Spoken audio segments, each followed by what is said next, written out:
I've been attached with the feeling of not waking up with you by my side.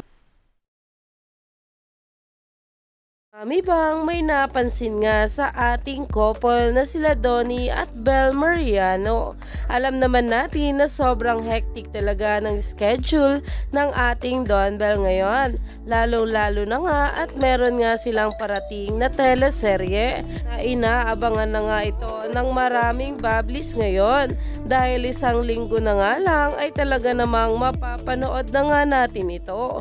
Pero ito na nga guys ang ating pag-uusapan. Dahil alam naman natin na ito ang si Mami Bang ay sobrang close talaga sa ating Don Belle. At ayon nga guys sa kanya, pansin ko lang, super ganda ng aura ng mains natin. Si Donnie, 12 to 15 hours pa yan nag-taping pero mukhang fresh na fresh si Donnie.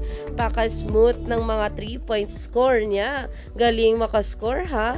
Ito namang si Belle, busy day daw yan kahapon sa mga personal na lakad niya pero naka-attend pa ng birthday debut ng unika iha ni Edit pa rin niya si Belle. Naka naman, mukhang inspired tayo ha. Yung isa nakascore ng 3 points tapos yung dalaga natin natapos yung personal na lakad niya plus nakiparty pa. Grabe Don Belle, mukhang inspired ah. Anyway, lapit na Can't Buy Me Love. Dami pang BBS ng Titas of Don Belle. DV Hanis, may mga individuals BBs pa tayong aabangan.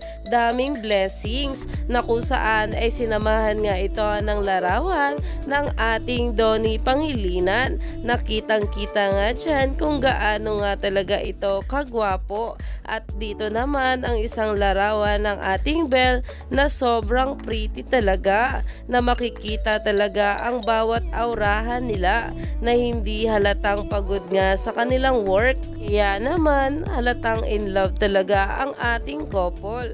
Kaya stay tuned for more updates.